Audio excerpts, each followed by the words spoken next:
नरं चैव नरोत्तमं देवीं सरस्वतीं व्यासं ततो जयमुदीरयेत् मूकं करोति वाचालं पंगुं लंघयते गिरिं यत्कृपातमहं वन्दे परमानन्दमाधवं यत्कृपातमहं वन्दे परमानन्दमाधवं।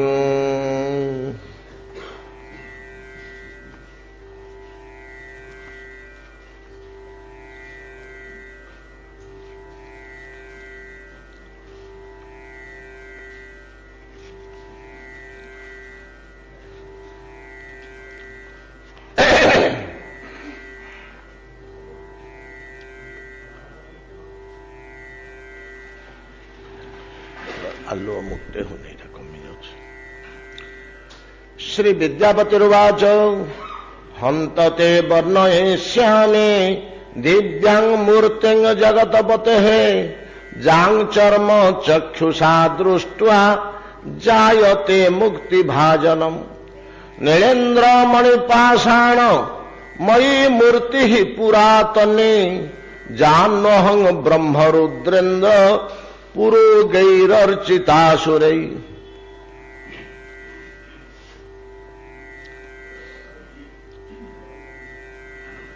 श्री इंद्रदम्नवाच श्रुतपूर्वं तु भगवन् ततोऽश्रौ सुदुर्लभं क्षेत्रोत्तमं द्विजश्रेष्ठ साम्प्रतं वर्णयस्व मे। नीलेन्द्रमणिमूर्तेस्तु विष्णु रूपो यथा तथम। जयमिनी ऋषि कहले हे मुनिगण विद्यापति को आसन सभा मध्य बरासन बसई बड़ आदर समेत पूजा करी ताहांगा निकटरे किछि अलौकिक अमानुषिक तेज हाव भाव लक्ष्य करी एटा भी इंद्रदमन लक्ष्य करचंदी। विद्यापति गला बेलू नीलमाधव को खोजा उद्देश्य जो भाव थिले फेरी आसला को वर्तमान से बदली गला भाया जना पड़ुं से लोकटा किंतु तार हाव भाव चाली चरण कथबार्ता चाली चाहाणी ढंग रंग शारीरिक तेज वाक्यर गंभीरता चाहाणीर स्निग्धता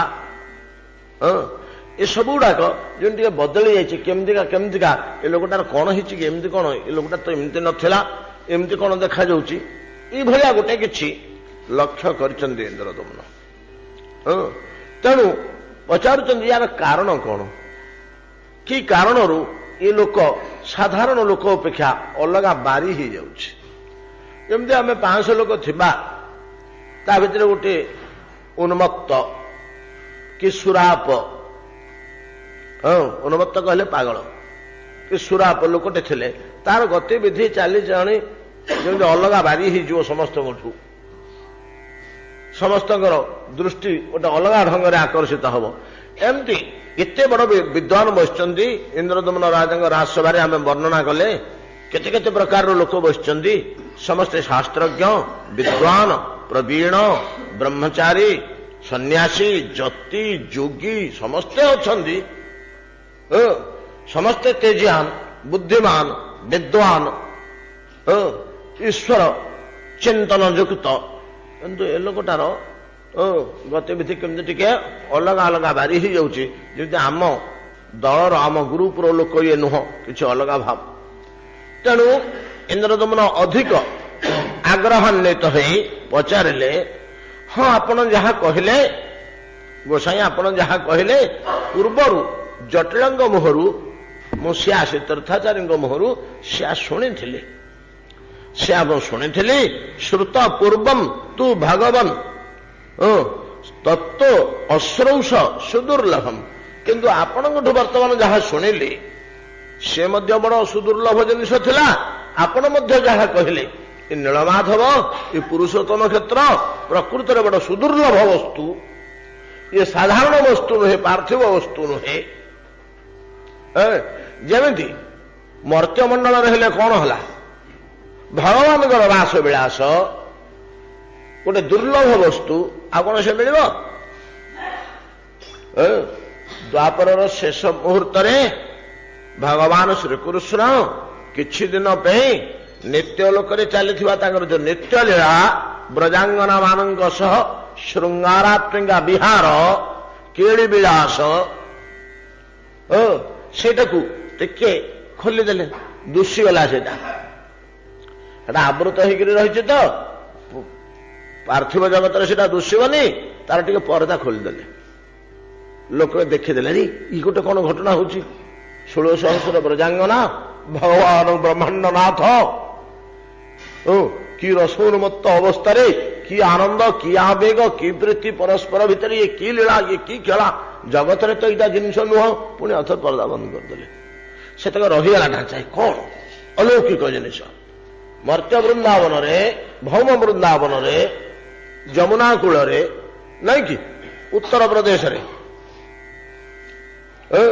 तो जो दृश्य देखईदेले भगवान पृथ्वी देखले अपार्थिव वस्तु इहलोक देखले अलौकिक वस्तु जपरी गोटे लीला देखईदेले तद्रूप इंद्रदम्न कहते मुझे शुणी पूर्वे बर्तमान आपण जहाँ शुणिली ये दीटा को मिसेला बेलू मोर अनुभव होची जे ये मर्त्य पांचभौतिक संसार ये गोटे अलौकिक लीलाटे ये गोटे अलौकिक लीला पुरुषोत्तम क्षेत्र एवं सेठिकार अधिदेवता नीलमाधव ये गोटे जगत भितर गोटे अणजागतिक एटा जगत भितर जिन भाया अनुभव होनी अलग होकर बारी हो जामी आम आलोचना करुले सबु लोकों भितर ए विद्यापति गोटे अलग बारी होगला भाया इंद्रदम्न अनुभव कले से कथा से प्रकाश कर कहते स्थानटा ये जागतिक नुह ये जगत भितर गोटे अलग पदार्थटे अलौकिक पदार्थटे सुदुर्लभ पदार्थटे जो सब रास रस भगवान सुलभ होए ना कल्परे थरुटे ना कल्परे गोटे रात्रि गोटे कल्परे गोटे रात्रि मर्त्य प्रकाश लोके जानते गोटे रात्रि से रात्रि हूँ तो ब्रह्मरात्रि कौन है आम कि ब्रह्मरात्रि आम साधारण रात्रि गोटे रात्रि गोटे कल्परे गोटे रात्रि प्रकाश केत किए कह दुर्लभ जिन नुह दुर्लभ जिन नुह तापरि सुदुर्लभ ये पुरुषोत्तम क्षेत्र मध्य तदृश इहलोक बड़ सुदुर्लभ क्षेत्रोत्तम द्विजश्रेष्ठ सांप्रत्य वर्णय स्वमे ये प्रभु ए क्षेत्र हे द्विजश्रेष्ठ मत टे वर्णना करी कहतु नीलेन्द्र मणि मूर्तिस्तु विष्णु रूपं यथा तथम साक्षात विष्णु नीलेन्द्र मणि मय मूर्ति रे बसिचंती ए मूर्ति रे बसिचंती किए बसिचंती विष्णु तामाने एटा विष्णुଙ୍କର प्रतिमा नुह एटा विष्णुଙ୍କର प्रतिमा नुह जो नीलेन्द्र मणि मूर्तिटी थिले एटा भगवानଙ୍କର फोटो नुहे जमी आमर सब फोटो टंगा होची एटा कौनटा ना एटा से ककईकर कि ददेईर फोटोटा ना फोटो नुह से निजे फोटो ऊपर बस से निजे कथा टे बुझंतु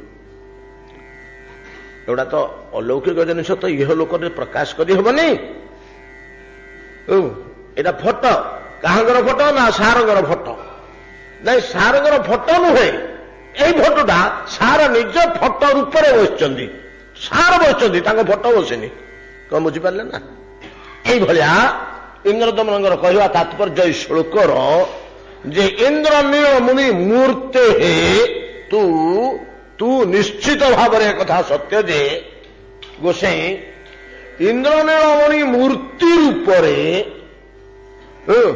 ସାକ୍ଷାତ ବିଷ୍ଣୁ ରୂପମ୍ ଯଥା ତଥମ୍ ତଥା ଯେପରି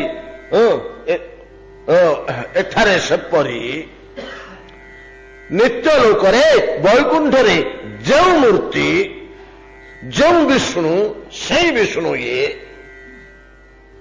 କିନ୍ତୁ ନୀଳମଣିମୟ ମୂର୍ତ୍ତି ଧରିକିରି ବସିଛନ୍ତି। ଏହାଙ୍କ ବିଷୟରେ ଏବଂ ତାଙ୍କର କ୍ଷେତ୍ର ବିଷୟରେ ମତେ ଟିକେ ବର୍ଣ୍ଣନା କରି କହନ୍ତୁ, ଆପଣ ନିଜ ଆଖିରେ ଏବେ ଦେଖି ଆସିଛନ୍ତି। ବିଦ୍ୟାପତିର ବାଚ ହନ୍ତତେ ବର୍ଣ୍ଣୟିଷ୍ୟାମି ଦିବ୍ୟ ମୂର୍ତ୍ତି ଜଗତପତେ ଯା ଚର୍ମ ଚକ୍ଷୁଷା ଦୃଷ୍ଟ୍ୱା ଜାୟତେ ମୁକ୍ତି ଭାଜନମ୍। ଏଇ ଶ୍ଲୋକଟା କାଲି ଆଲୋଚନା ହେଇଯାଇଛି, କାଲି ଆମେ କହିଦେଇଛେ। ଏଟା ଯାହାଙ୍କ ଚର୍ମ ଚକ୍ଷୁରେ ଦେଖିଲେ, ଏଇ ଚକ୍ଷୁରେ କାଲି ବିଭିନ୍ନ ଚକ୍ଷୁ କଥା ଆମର ଆଲୋଚନା ପଡ଼ିଥିଲା। କେତେ କଥା ପଡ଼ିଥିଲା, ଆଡୁ ସଡୁ ହେଇକି କୁଆଡୁ କୁଆଡେ କଥା ପଳେଇଲା। ତ ଜୀବ ଏଇ ଆଖିରେ ଦେଖି ମୁକ୍ତି ଭାଜନ ହୁଏ। ଭଗବାନଙ୍କୁ ଯେ ଦର୍ଶନ କରି ସେ ମୁକ୍ତ ହେଇଯାଏ, ଏଇଟା ଠିକ। ଭଗବାନଙ୍କୁ ଯେ ଦର୍ଶନ କରେ ସେ ଆଉ ଏଇ ସଂସାରକୁ ଆସେ ନା, ସେ ମୁକ୍ତ ହେଇଯାଏ। ତାର ଏଇ ରକ୍ତ ମାଂସମୟ ଦେହ ନା ରହେ ନା।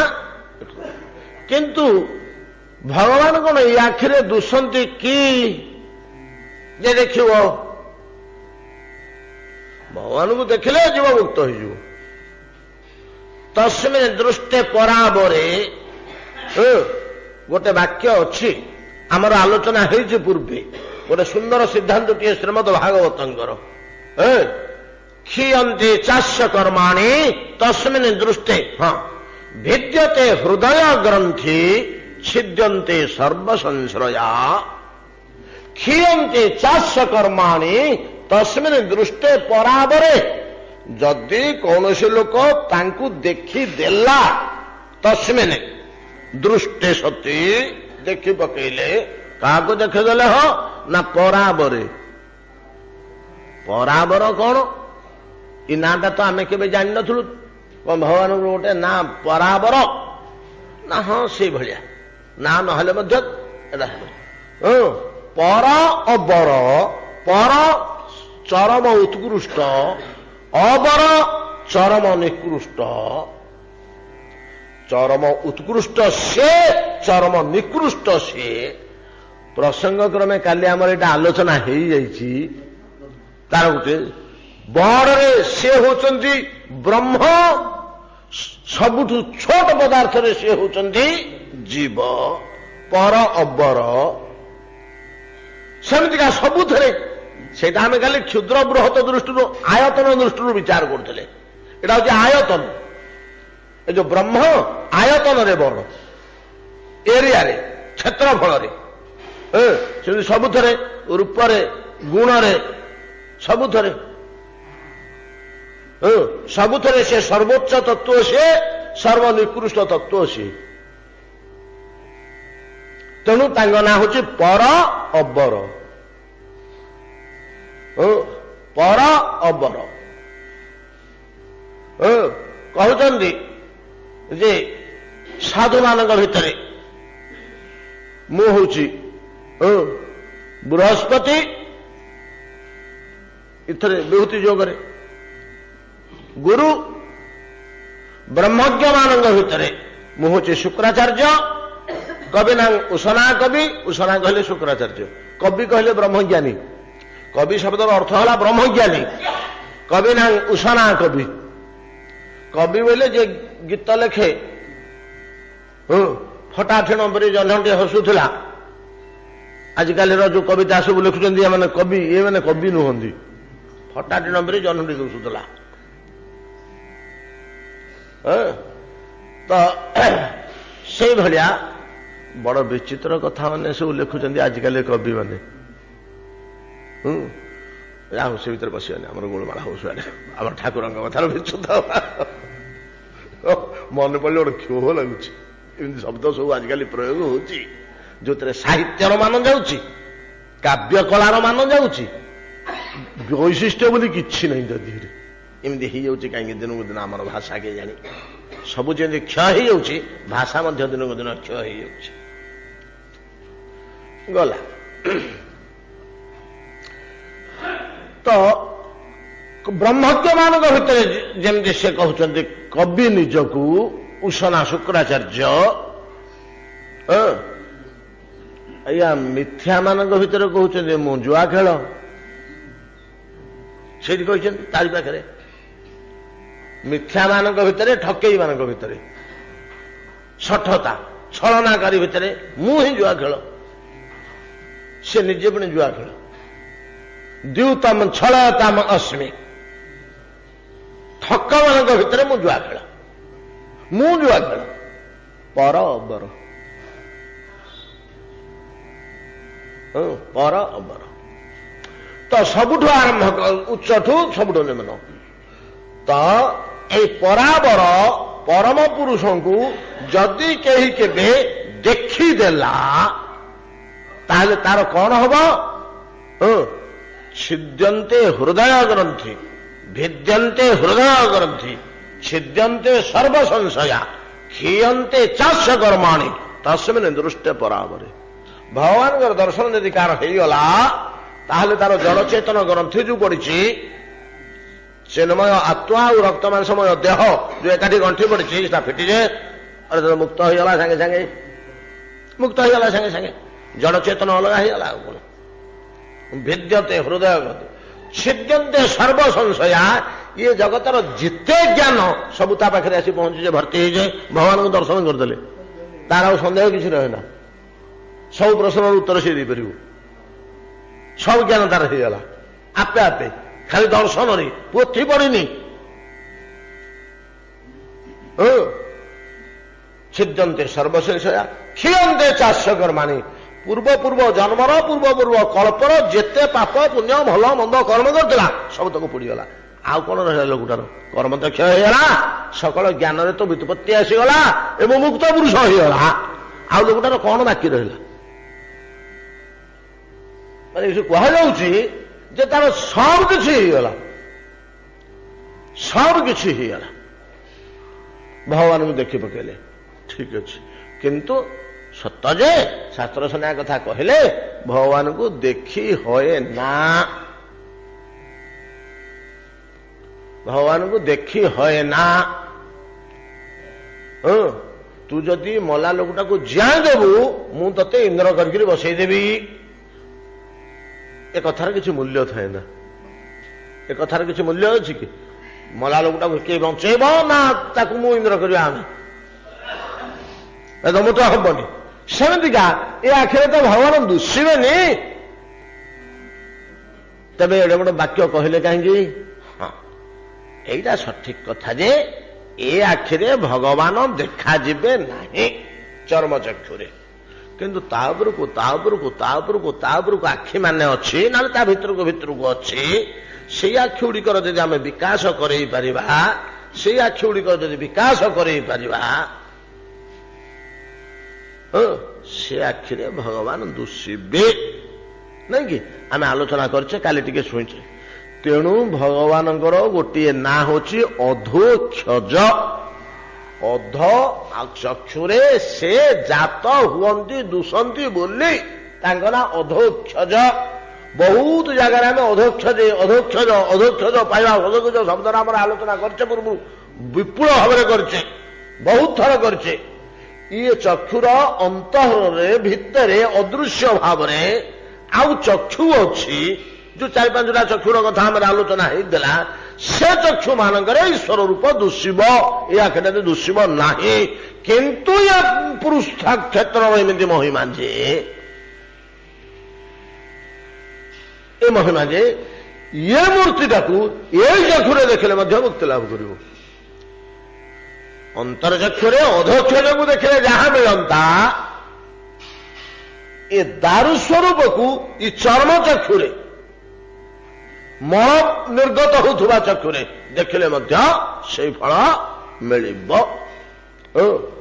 ତ କହୁଛନ୍ତି ଜାଙ୍ଗ ଚର୍ମ ଚକ୍ଷୁଷା ଦୃଷ୍ଟ୍ୱା ଜାୟତେ ମୁକ୍ତି ଭାଜନମ୍ ନୀଳେନ୍ଦ୍ରମଣି ପାଷାଣ ମୟୀ ମୂର୍ତ୍ତି ପୁରାତନୀ। এই ମୂର୍ତ୍ତି ନୀଳମାଧବ ମୂର୍ତ୍ତି, ନୀଳାଶ୍ମରେ ରଚିତ ପାଷାଣ କି ପାଷାଣ ମଣି ମାତ୍ରେ ପାଷାଣ। ମଣି ହଉଛି ଏକ ଜାତୀୟ ପଥର। ଆମେ କହୁନେ ଷ୍ଟୋନ, କି ଷ୍ଟୋନ ହଉ ନା ନିଲମ ନାଇଁ କି ଆମେ ଷ୍ଟୋନ ବୋଲି କହୁଛୁ, ଏଇଟା ଗୋଟେ ଜାତୀୟ ପଥର, ଏକ ଜାତୀୟ ପଥର। ନୀଳେନ୍ଦ୍ରମଣିର ପଥର, ନୀଳମଣିର ପଥରରେ ନିର୍ମିତ ଏଇ ମୂର୍ତ୍ତି ଇଏ ଅତ୍ୟନ୍ତ ପୁରାତନ ହୋ ମହାରାଜ। ବିଦ୍ୟାପତି କହିଲେ ୟାକୁ କିଏ କେତେ ମସିହାରେ କିଏ ପ୍ରତିଷ୍ଠା କରିଥିଲା, କିଏ ତିଆରି କରିଥିଲା, ତାର ସତ୍ତାପତ୍ତା କିଛି ମିଳୁନି, ତାର ସତ୍ତାପତ୍ତା କିଛି ମିଳୁନି। ଚିନ୍ତା କରି ଦେଖିଲେ ଏ କଳ୍ପରେ ନାଇଁ ସେ ଆଗରୁ ଥିଲେ, କଳ୍ପର ଉତ୍ପନ୍ନ ସୃଷ୍ଟି ହେବା ପୂର୍ବରୁ ଥିଲେ, ତା ପୂର୍ବରୁ ଥିଲେ, ତା ପୂର୍ବରୁ ଥିଲେ, ତା ପୂର୍ବରୁ ଥିଲେ, ପୁରାତନୀ। କୁ କଳ୍ପରେ କେବେ କିଏ ୟାଙ୍କୁ ପ୍ରତିଷ୍ଠା କରିଥିଲା ତାର କୌଣସି ସନ୍ଧାନ ମିଳୁନି। ଯାହାକୁ ପଚାରିଲେ କହୁଛି ନା ମୁଁ ଦେଖିଲା ବେଳକୁ ଥିଲା। ଭୃଗୁମୁନି ତମେ ତ ବହୁତ କାଳର ପୁରୁଣା ଲୋକ, ଇଏ କେବେ ପ୍ରତିଷ୍ଠା ହେଲେ? ମୁଁ ତ ପିଲାଦିନଠୁ ଦେଖି ଆସୁଛି ଆଜ୍ଞା, ଆଉ କିଏ କେତେବେଳେ କଲା ମୁଁ କହିପାରିବିନି, ମୁଁ କିନ୍ତୁ ଜନ୍ମ ହେଲାଠୁ ଦେଖୁଛି। ଆଚ୍ଛା ଆଚ୍ଛା ଠିକ ଅଛି। ତାଙ୍କଠୁ ବୁଢା କିଏ? ଚତୁଷଣ। ଚତୁଷଣ ଆପଣ ଜାଣିଥିବେ ବୋଧେ ୟାଙ୍କୁ କିଏ ପ୍ରତିଷ୍ଠା କଲେ, କିଏ ତିଆରି କରିଥିଲା, କିଏ ଆଣିକି ଏଠି ଥୋଇଲା? ନା ମୁଁ ତ ଭାଇ ଜନ୍ମ ହେଲା ଦିନଠୁ ଦେଖୁଛି, ମୁଁ ମଧ୍ୟ କହିପାରିବିନି ତାକୁ। ତାଙ୍କଠୁ ପ୍ରାଚୀନ ହଉଛନ୍ତି ବ୍ରହ୍ମା। ବ୍ରହ୍ମା ଏଇଟାକୁ କିଏ ପ୍ରତିଷ୍ଠା କଲା? ଆପଣ ତ ବିଧାତା, ଆପଣ ବିଶ୍ୱ ଆରମ୍ଭ କଲେ ପ୍ରଥମ କରି। ଏଟା କିଏ ତିଆରି କଲା, ପ୍ରତିଷ୍ଠା କଲା? ନା ଭାଇ ମୁଁ ମଧ୍ୟ ସେ କଥା କହିପାରିବିନି, ମୁଁ ଜନ୍ମ ହେଲାଠୁ ମୁଁ ମଧ୍ୟ ଦେଖୁଛି। ତମେ ତ ଜନ୍ମ ହେଲା ବେଳକୁ ବିଶ୍ୱ ନଥିଲା, ପଦ୍ମ ପାଖୁଡରୁ ବାହାରିଲ ନାଭି ପଦ୍ମରୁ, ଆଉ ତମେ କେମିତି ଦେଖୁଛ? ନା ହଁ ସତ କଥା ଯେ ମୁଁ ଯୋଉଦିନ ତିଆରି କଲି ବିଶ୍ୱ ବନ ବଙ୍ଗଳ ପାହାଡ ଦେଖିଲା ବେଳକୁ ସେ ଭିତରେ ଅଛନ୍ତି। ତେଣୁ ମୁଁ ତ ତାଙ୍କୁ ବସେଇନି କି ପ୍ରତିଷ୍ଠା କରିନି କି ମୂର୍ତ୍ତି କରିନି, ତାହେଲେ ତା ପୂର୍ବରୁ ଅଛନ୍ତି। ଆଉ ପୁରାତନୀ ଶବ୍ଦର ତାତ୍ପର୍ଯ୍ୟ ଏହା। ତାହେଲେ ପୂର୍ବକଳ୍ପ ତା ପୂର୍ବରୁ କିଏ କହିବ କେତେ କଳ୍ପର କି ନିତ୍ୟ ବସ୍ତୁ, ଏଇଭଳିଆ କିଛି ଅନୁଭବ ଏଠି। ନୀଳେନ୍ଦ୍ରମଣି ପାଷାଣମୟୀ ମୂର୍ତ୍ତି ପୁରାତନୀ ଜାନହୁ ବ୍ରହ୍ମରୁଦ୍ରେନ୍ଦ୍ର ପୁରୋଗ ଚର୍ଚ୍ଚିତାସୁରେ। ଗୋଟିଏ ବୈଶିଷ୍ଟ୍ୟ ଏଠି ଅଛି ଯେ ଦେବତା ମାନେ ୟାଙ୍କୁ ପୂଜା କରିବାକୁ ମର୍ତ୍ତ୍ୟକୁ ଆସନ୍ତି। ଏ ମଣିଷ ପୂଜା ଏଠି ହୁଏ ନା। ଇଏ ମଣିଷ ମାନଙ୍କର ଦେବତା ନୁହନ୍ତି। ମଣିଷ ମାନେ ଜାଣିନଥିଲେ ୟାଙ୍କୁ ପୂଜା କରିବା ପାଇଁ କି ଦେବତା ମାନେ ପ୍ରତ୍ୟହ ଆସନ୍ତି। ଜାନହମ ଅନ୍ୱହମ ପ୍ରତିଦିନ, ଅନୁ ଅହମ ତା ପରଦିନ ମଧ୍ୟ, ତା ପରଦିନ ମଧ୍ୟ, ଦୈନିକ ପୂଜା ୟାଙ୍କର ହୁଏ। ଦୈନିକ ପୂଜା କିନ୍ତୁ କିଏ କରନ୍ତି? ନା ଦେବତା ମାନେ କରନ୍ତି। ଏ ଦେବତା ମାନେ ଯେ ଦୈନିକ ପୂଜା କରନ୍ତି, ସେମାନେ ଆସିଲା ବେଳେ ତାଙ୍କ ସାମ୍ନାରେ ଦି ଜଣ ଲୋକ ଆସିବେ, ସେ ଦି ଜଣଙ୍କ ପଛରେ ସମସ୍ତେ ଆସୁଥିବେ। ସାମ୍ନାରେ କିଏ ଆସିବେ? ନା ବ୍ରହ୍ମା ଓ ଶଙ୍କର ଆସିବେ, ତାଙ୍କ ପଛରେ ଇନ୍ଦ୍ର, ବରୁଣ, ଯମ, ବାୟୁ ଇତ୍ୟାଦି ସମସ୍ତେ, ଅଶ୍ୱିନୀ କୁମାର, ଅନ୍ୟମାନେ ସମସ୍ତେ ପଛରେ ଆସିବେ।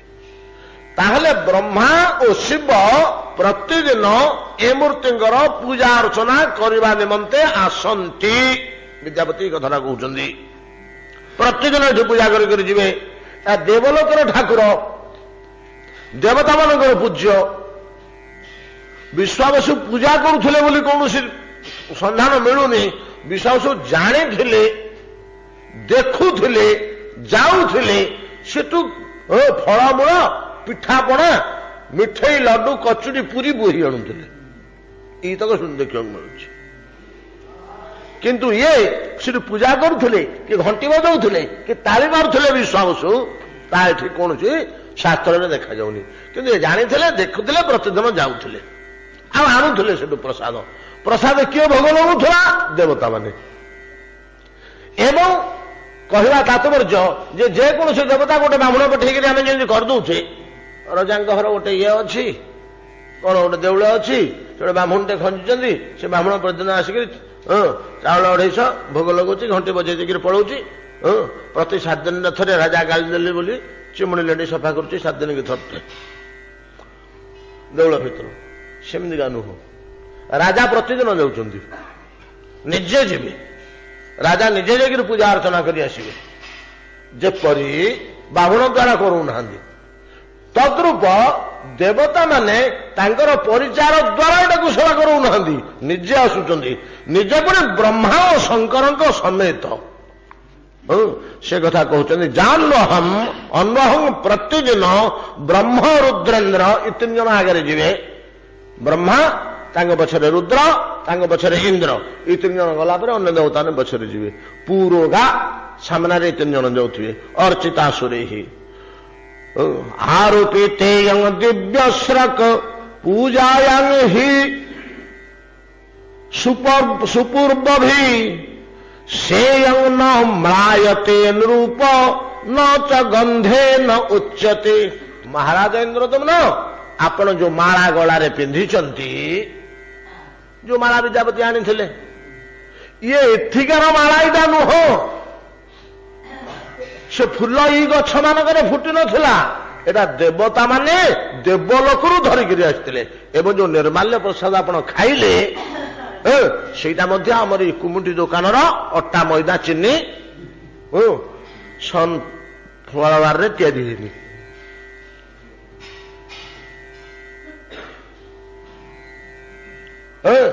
एटा मध्य देवलोकरू आसीथिला तार प्रमाण महाराज आपण जो मालाटा गलारे पिंधिचंती एटा 8 दिन तलर एटा 8 दिन तलर मु तो बाहर 4 दिन है कि 5 दिन है कि 8 दिन आम कही दौ 8 दिन तलर बोली 8 दिन उल्लेख नहीं 8 दिन कि मासे कि 6 मास किए कह के दिन तल से नहीं मालाटा जाते बाटर केते दिन लगी किए कह महाराज एत दिन तलर मालाटा एटा मौली 9 माला आयती 9 माला आयती जी मौलिनी सतेज फुलर माला भाया रही 2 मास कि 6 मास तलर जो लड्डू कचुड़ी ये फिंपी मारी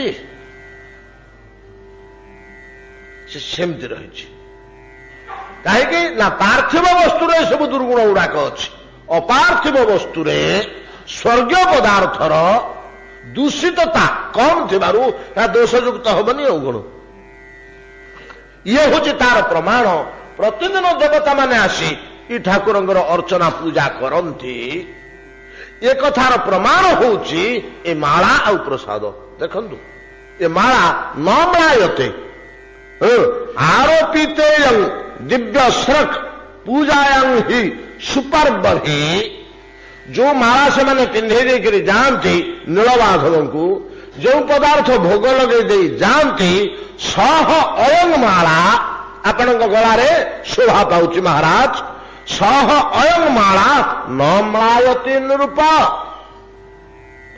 मौली जाऊना टिके हेले न च गंधे न उच्यते किंबा से पदार्थर सुगंध टिके कमुनी कि दुर्गंधता धरी जात होनी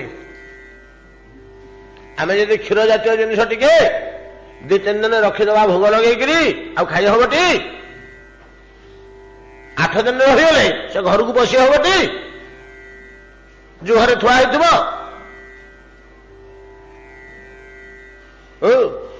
से बासन कुसन होते मत एडे दुर्गंध हो मार्जी फोपाड़ी दो जाऊँ फोपाड़ी दो से बासन फोपाड़ी दो ये भाया दुर्गंध हो उत्कृष्ट दुग्धजात पदार्थ किंतु ये वस्तु एत दिन धरी तार सुगंध क्षय होनी तागर दुर्गंध उत्पन्न होनी कि माला टिके मौलुनी से अंगन म्लायते निरूप न च गंधे न रुच्यते दिने बहु तिथे जाते सदृशी स्रगधरो भवा दिने बहु तिथे जाते बहुत तिथि बीती जा अतिक्रम कर आसला बेलू पुरुषोत्तम क्षेत्र आसी अवंती नगर में पहुंचवा बहुत दिन लगी जाइए बहुत तिथि बीती जा बहुत दिन गड़ीगला दिने बहुत थे जाते सदृशी श्रक धरो भवा भगवान आपण धारण करथिबा श्रक पुष्पमाला नहीं कि श्रक कहले फूलमाला ये फूलमाला सदृशी दिमास तले जेमती थिला वर्तमान तत्सदृश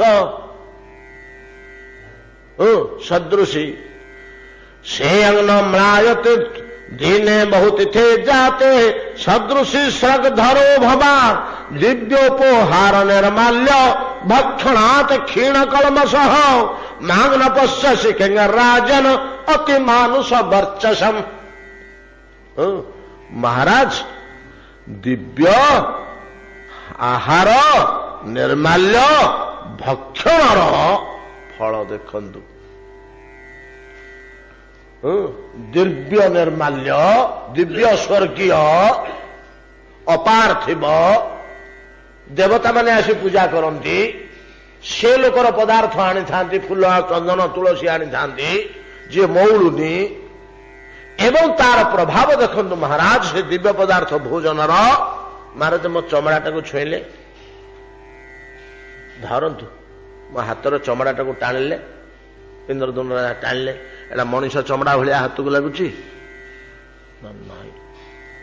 कौन लगुच हाथ को ना दर्पण को आउंसिले जमी लगे सेमती लगुच तुम देहटा हो विद्यापति ना से निर्माल्यर प्रभाव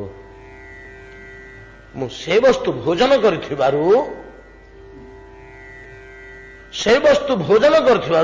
मोर मानुषी शरीर जाई ये जो कहते आम अर्थ करवा आपण मैंने कहे अतिरंजित अतिरंजित भाया लगे अर्थात विद्यापति आसला बेलू तर रक्त मांसमय देह ना यहाँ वाक्य सूचित हो आज्ञा किए से विद्यापति आसी दर्शन कर किसी ज्ञान दरकार नहीं दर्शन मात्र तो मुक्ति भाजन हो जे देखो सी हो काम दुटला से दर्शन कर गले परा निर्माल्य नहीं कर प्रसाद नहीं कर दर्शन कर आसी भाई निर्माल्यर प्रभाव में जमी विश्वासु कहला मत 10,000 वर्ष है मो निश पाची देखी बोली देखेला निश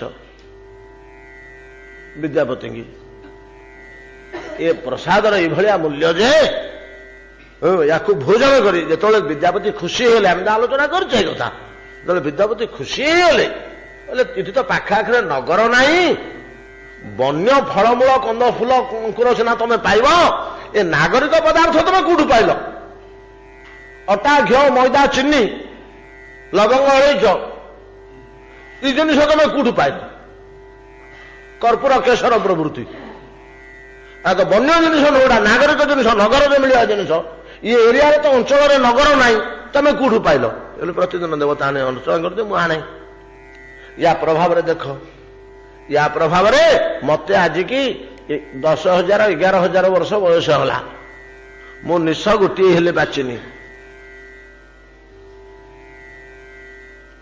अर्थात मो युवक तुल्य अच्छी निश बाचा कथा सी कहना आम जिनिसटा को बुझेगा कही दिगला कथा साथी लता कहू है तो जमी विश्वासु कहते विद्यापति कहते देख महाराज वर्तमान मोर शरीर वर्चस वर्च कहले चर्मर कांति वर्चस वर्चस एटा वैदिक शब्दटा वेद उपनिषद व्यवहार होता शब्दटा ब्रह्म वर्चस तो वर्चस कहले अंग तुषा कहले अंग कांति चर्मर कांति किंतु तुषाटा अलगा वर्चसटा अलगा वर्चसटा आउ प्राचीन वैदिक शब्द तो वर्चस मोर जो वर्च अर्थात चर्मर ज्योति देहरे थिबा चर्म आउ रक्त मांस पुष्ट चर्म होगी ना ये चिन्मय वस्तु परिणत हो जाइए दिव्योपहार निर्माल्यात भक्षणात क्षीण कलमसा एटा केमिति हला हो विद्यापति तमर नागे वस्तु भोग करदेले प्रगाढ़ श्रद्धा और विश्वास सहकारे ये वस्तु को भोग करदेले सेवन करदेले तत्क्षणात समस्त पाप दूरभूत हो जाए पापटा जब दूरभूत होगा तो जीवटा मुक्त होगा कौन ଜୀବଟା କାହିଁକି ବନ୍ଧନଗ୍ରସ୍ତ ହେଇକିରି ଅଛି? ତା ଭିତରେ ଗୋଟେ କଳମସ ଅଛି ବୋଲି ତ। କଳମସ ଯଦି ସବୁତକ କ୍ଷୟ ହେଇଗଲା ଆଉ କିଛି ରହିଲାନି, ସେଟା ତ ମୁକ୍ତ ଜୀବ ହେଇଗଲା ନା। ଏ କ୍ଷୀଣ କଳମସ ହବା ଫଳରେ ମାଙ୍ଗନ ପଶ୍ୟସି କିଂ ରାଜନ, ମତେ କଣ ଆପଣ ଦେଖିପାରୁନାହାନ୍ତି କି ମହାରାଜ? ମତେ କଣ ଆପଣ ଦେଖିପାରୁନାହାନ୍ତି କି ମହାରାଜ? ଅବିଶ୍ୱାସ କରୁଛନ୍ତି, ମତେ ଦେଖୁନାହାନ୍ତି। ମାଙ୍ଗ ନ ପଶ୍ୟସି କିଂ ରାଜନ, ମତେ କଣ ଆପଣ ଦେଖିପାରୁନାହାନ୍ତି ମହାରାଜ? କଣ ନା ଅତିମାନୁଷ ବର୍ଚସମ, ମଣିଷ ଚମ ଭଳିଆ ଲାଗୁଛି ଆପଣଙ୍କ ହାତକୁ ନା ଦୁଶୁଛି?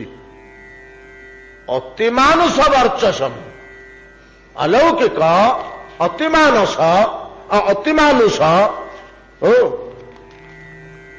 ବର୍ଚସମ। ସକୃତ ପଶ୍ୟନାଦସ୍ୟ କ୍ଷିତ ପିପାସା ବଳକ୍ଷୟ ନ ବାଧନ୍ତେ ନୁପଶ୍ରେଷ୍ଠ ଦୃଷ୍ଟେନା ଦୃଷ୍ଟ କଳ୍ପନମ। ମହାରାଜ ଆଉ ଗୋଟିଏ କଥା କହିବି, ତା ପାଇଁ ଆଖିରେ ଦେଖୁଛନ୍ତି, ମୋ ଦେହ ଆପଣଙ୍କୁ ରକ୍ତ ମାଂସ ଦେହ ଭଳିଆ ହାତକୁ ଲାଗୁନି କି ଆଖିକି ଦୁଶୁନି। ଆଉ ଗୋଟେ ଜିନିଷ, ସକୃତ ଅପି ଅସନ ଅଦସ୍ୟ କ୍ଷିତୁ ପିପାସା ବଳକ୍ଷୟ। ଏଇ ଯୋଉ ଦିବ୍ୟ ଭୋଗ ଦେବତାମାନେ ଭୋଗ ଲଗାନ୍ତି ଆଣିକି ପ୍ରଭୁଙ୍କ ନିକଟରେ ଦେବତାମାନେ ଯୋଉ ଭୋଗ କରୁଛନ୍ତି, କିନ୍ତୁ ସକୃତ ଥରେ ଗୋଟିଏ ଥର ଭୋଗ ଖାଇଛି ମୁଁ, ଦିଥର ମଧ୍ୟ ପାଇନି। ବିଶ୍ୱାସ, ସେଦିନ ରାତିରେ ଯାହା ଦେଲେ ସନ୍ଧ୍ୟାବେଳେ ମୁଁ ଶୀତକ ଗୋଟିଏ ଥର ଖାଇଛି। ଆଉ ଯେତକ ଦେଲେ ଗୁଡେଇକିରି ଆପଣଙ୍କ ପାଇଁ ଧରିଛି ଆଉ କଣ, ତାକୁ ମୋ ବାଟରେ ଖାଇନି ଆଜ୍ଞା ଲୋଭରେ। ଗୋଟିଏ ଥର ଭୋଜନରେ ମୁଁ ଅନୁଭବ କରୁଛି ଯେ ମୋର କଣ ହେଇଛି ନା କ୍ଷୁତୁ ପିପାସା ବଳ କ୍ଷୟ ବିନାଶ ହେଇଛି। ସେଇଦିନଠୁ ମୋତେ କ୍ଷୁଧା କେତେବେଳେ ହେଲେ ଆଉ ବ୍ୟାକୁଳ କରିନି। ତୃଷାରେ ମୁଁ ପ୍ରାଣାନ୍ତ କଷ୍ଟ କେବେ ପାଇନି, ପାଣି ମିଳିଲାନି ବୋଲି। କ୍ଷୁଧା ପିପାସାର ଯନ୍ତ୍ରଣା ମୋର ଚିରଦିନ ପାଇଁ ନଷ୍ଟ ହେଇଛି। ଏବଂ ବଳ କ୍ଷୟ, ମୁଁ ସେ ଭୋଜନ କରିସାରିଲା ପରେ ଆଜି ପର୍ଯ୍ୟନ୍ତ କେବେ ଦୁର୍ବଳ ଆଉ ମତେ ଲାଗିନି। ଏ ଭିତରେ ମାସ ମାସ ବିତିଛି, ରାସ୍ତାରେ ରଥରେ ବସିକିରି ମୁଁ ଆସୁଛି, କୋଉଠି କଣ ଭଲ ମନ୍ଦରେ ସମୟ ସମୟ ଦୁର୍ବଳ ଲାଗେନି, ଟିକେ ବିଶ୍ରାମ କରିବା କାହିଁକି ଆଜି ଦୁର୍ବଳିଆଟା ଲାଗୁଛି, ଆରେ ବଳ ପାଉନି କାହିଁକି ହବୁ, ଥାଉ ଆଜି ଏଇ କାମ କରିବାନି, ଦୁର୍ବଳ ବୋଧ ମୋର ହଉନି। ଏଇଟା ଆମେ ପାଇଥିଲେ ଗୋଟେ ଜାଗାରେ, ଗୋଟେ ବିଦ୍ୟା ଅଛି। ଆମେ ସେଦିନ ଯୋଉ ଅଷ୍ଟାଦଶ ବିଦ୍ୟା ଆଲୋଚନା କରୁଥିଲେ, ସେଗୁଡ଼ା ସବୁ ମହାବିଦ୍ୟା। ମହାବିଦ୍ୟା ବାଦେ ବହୁତ ଉପବିଦ୍ୟା ଅଛି, ଛୋଟକାଟିଆ ବିଦ୍ୟା। ସେ ଉପବିଦ୍ୟା ଭିତରେ ଯୋଡେ ବିଦ୍ୟା ଅଛି, ବଳା ଅତି ବଳା। ଯୋଡେ ଉପବିଦ୍ୟା, ଆହୁରି କେତେ ଉପବିଦ୍ୟା ଅଛି। ଯୋଡେ ଉପବିଦ୍ୟା ସମ୍ବନ୍ଧରେ ଆମକୁ ପ୍ରାୟ ଅଧିକାଂଶ ଲୋକ ଜାଣନ୍ତି, କହିଦେଲେ ହେଲେ ମନେ ପଡିଯିବ ସମସ୍ତଙ୍କର। ଗୋଟାକ ନାଁ ହଉଛି ବଳା, ଆଉ ଗୋଟାକ ନାଁ ହଉଛି ଅତି ବଳା। ବଳା ଅତି ବଳା ବିଦ୍ୟା ବିଶ୍ୱାମିତ୍ର ମୁନି ଜାଣିଥିଲେ, ସେଇଟା ରାମ ଲକ୍ଷ୍ମଣଙ୍କୁ ଦେଇଥିଲେ। ଶିଷ୍ୟ ଗଲା ପରେ ସେ ଆଉ ତାଙ୍କର ଶିଷ୍ୟ କେମିତି ହେଲେ କି? କଣ ଶିକ୍ଷା ଦେଲେ ତ ଶିଷ୍ୟ ହବ? କଣ ଶିକ୍ଷା ଦେଇଥିଲେ? ଏ ଦିଟା ଦେଇଥିଲେ, ବଳା ଆଉ ଅତି ବଳା। ରାମ ତାକୁ ଶିଖିଲେ, କହିଲେ ଗୁରୁଦେବ ଏ ବିଦ୍ୟାରେ କଣ ଫାଇଦା ହବ? ନା ଏ ବିଦ୍ୟାରେ ତମେ ବର୍ଷ ବର୍ଷ ଧରି ଯୁଦ୍ଧ କରୁଥିଲେ ମଧ୍ୟ କ୍ଷୁଧା ତୃଷା ବାଧିବ ନାହିଁ, କଲବଲ କରିବନି। ଆଉ କ୍ଷୁଧା ତୃଷା ହବ, ଭୋଜନ ପାନ ଯେ କରିବନି ସେ କଥା ନୁହଁ, କରାଯିବ, କିନ୍ତୁ ନ ପାଇଲେ ଯେ ବିକଳ ହେଇକି ଆମେ ଶୋଇପଡୁଛେ, ଗୋଡ ହାତ ଭାଙ୍ଗି ହୋଇପଡୁଛି, ଆଖିରୁ ଜୁଳୁଳିଆ ଭୋକ ପଳଉଛି ଭୋକରେ, ସେଇଟା ହବନି। ତା ନାଁ ହେଲା ବଳା। ଏଟା ହଉଛି ବଳା, ଶରୀରର ଶକ୍ତିଟାକୁ କ୍ଷୟ କରିବାକୁ ଦବନି, ଦୁର୍ବଳ କରେଇ ଦବନି। ଅତି ବଳା ଦିବ୍ୟ ଲୋକରୁ ଅନନ୍ତ ବଳ ପ୍ରୟୋଜନ ହେଲେ ଆସି ତା ଦେହରେ ଭର୍ତ୍ତି ହବ।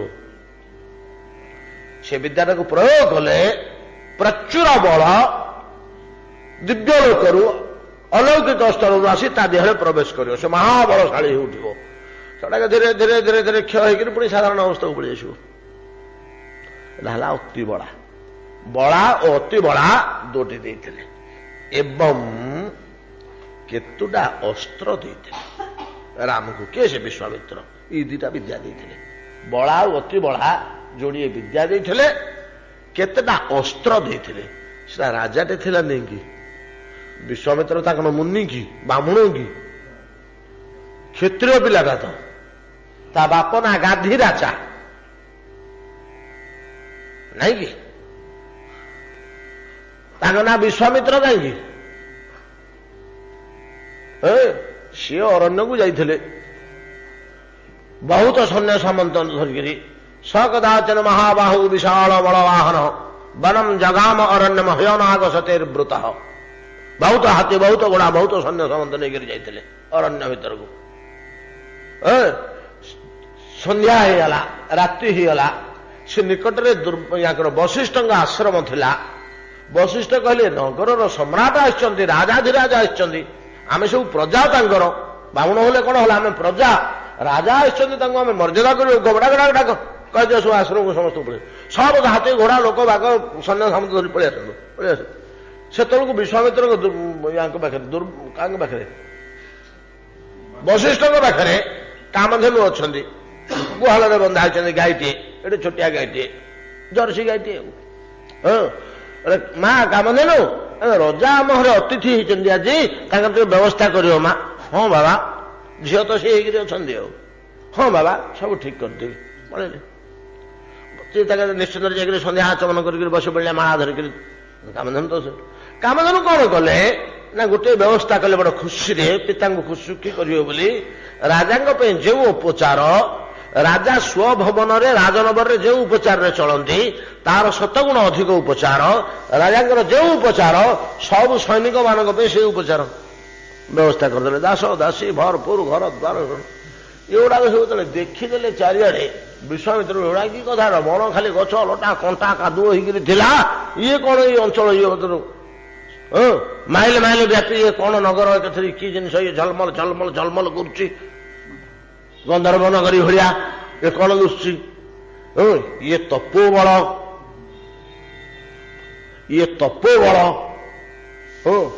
मु तो यहाँ करें राजा हेले बामुंडा भिक मागा बामुंडा करदेला आमर क्षात्र बल अपेक्षा तपोबलटा ब्राह्मणर ब्राह्मी बलटा निश्चय अधिक कौन हम क्षेत्र में से बलटा केमती हासिल करवा जहा हूँ कामधेनु मागिले ये मना कले कामधेनुटा तुम योग्य नुह अपप्रयोग हो से जुक्ति कहले प्रजा मान उपकार प्रॉपर्टीटा संपत्तिटा गोटे मेसीन बोली भाविले कामधेनु को कौन जहाँ मागिले मिल यहाँ राजा भंडार रहा उचित ब्राह्मण कुड़िया थे बेकार हो यूटिलाइज या रही पारनी ए राजदरबार को जीव बोले राजभंडार रही कोटी कोटी प्रजा धान चाउल मुग गम सुना रूपा हीरा नेड़ा घर द्वार गाई गोरु रथ गाड़ी घोड़ा सबू से जोगेब गोटाक मेसीन आउ से मेसीनारी सिस्टम भाविले अद्भुत आध्यात्मिक शक्ति दुर्वासा मना कले झगड़ा होगा झगड़ा है शेष को एपरी होगला भयंकर अवस्था जे बामुंडा को मारदेले जाकि हम बोली क्षत्रिय तो क्रोध संभाली पारे नहीं ब्रह्मास्त्र प्रयोग करदे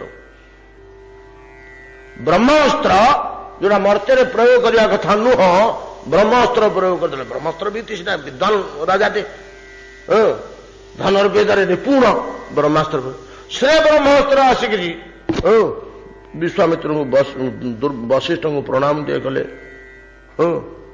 बोले महर्षि मूर्खटा प्रयोग करदेला आपण विरुद्ध मत मु तो मंत्रवश मु कौन करी मोर कि उपाय अच्छी 7 बार प्रदक्षिण कला ब्रह्मास्त्र क्या वशिष्ठ को प्रणाम करी हाथ जोड़ी कर ब्रह्मास्त्र कहते रूप धरिक मूर्खटा प्रयोग करदेला मु कौन करी मोर तो किसी निजस्व उपाय नहीं मु तो मंत्र बंधा मत जुआड़े पठेले मुझे करने को बाध्य मोर तो निजस्व किसी ना मु मंत्र बस से मंत्र प्रयोग कर मत छाड़ी आपण विरुद्ध आपणकर शक्ति अच्छी आपणकर शक्ति अच्छी आपण निजक भी रक्षा करें मोर मर्यादा रक्षा करेंगे कौन गोटे उपाय प्रयोग करूँ आप सब करेंगे एमती गोटे किसी कौशल करंतु जो थे आपणकर भी प्राण रक्षा हम आमर मर्यादा रही जो ब्रह्मास्त्रटा व्यर्थ होगा कहले आम मर्यादा गला नहीं ब्रह्मास्त्र काम कलानी बोले आमर मर्यादा नष्ट हो गला आम अव्यर्थ अस्त्र आमर अव्यर्थता भी रक्षा हम आपण प्राण रक्षा हम इ दुईटा केमी संभव विपरीत कार्य जोड़े ना आपण सब संभव आप से भाया शक्तिशाली लोक मुझे जानी वशिष्ठ कहले अस्त्र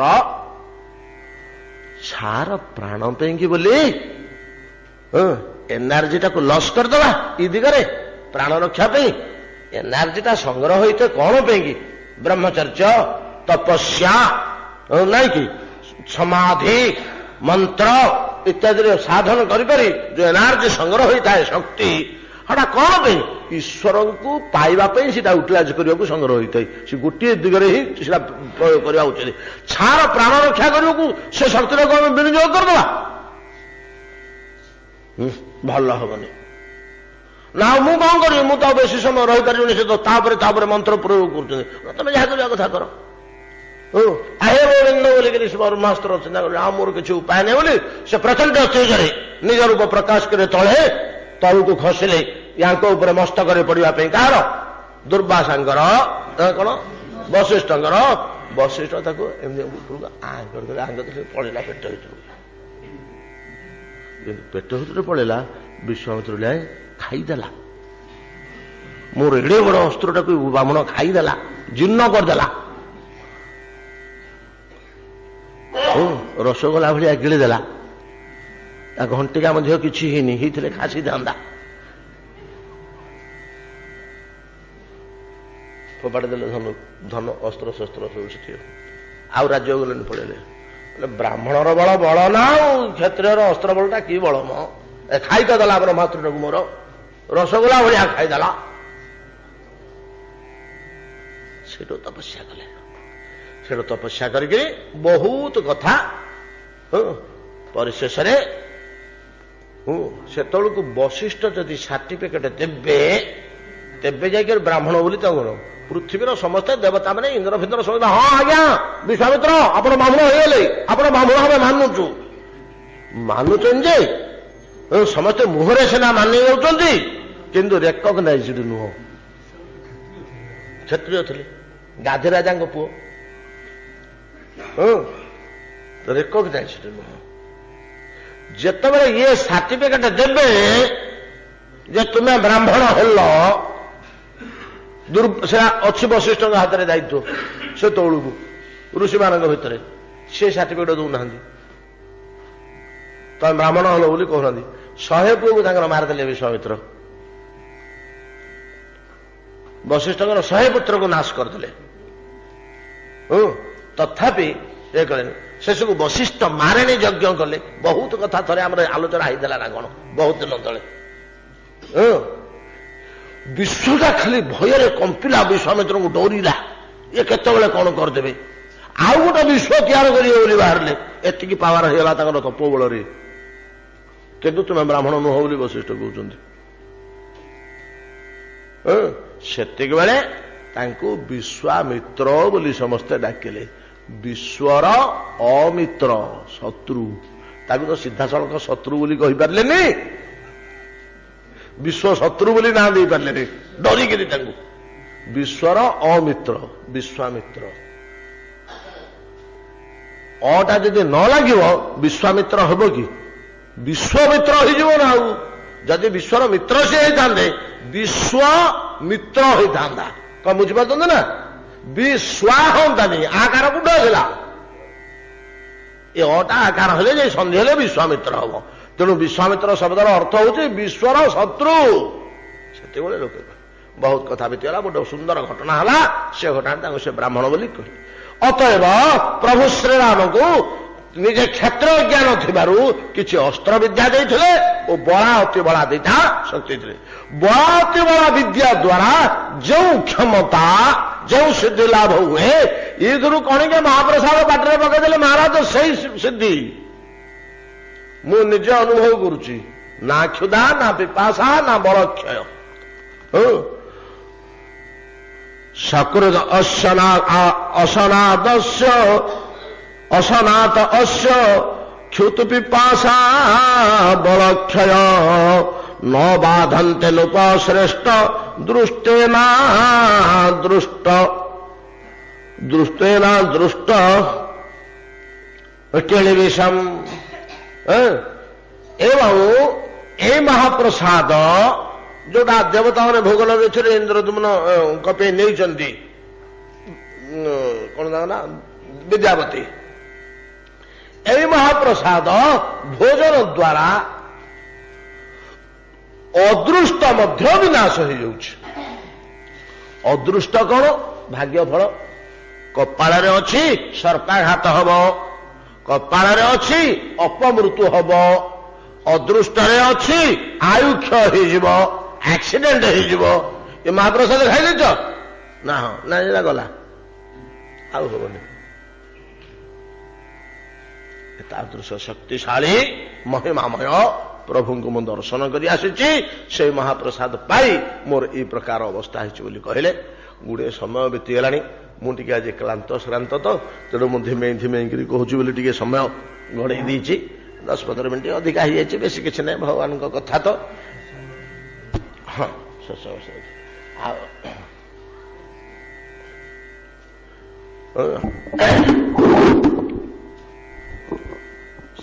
नाम सरला एतिक आज भागवत विश्राम करंतु भजनिताय गौर राधे श्याम जप हरे कृष्ण हरे राम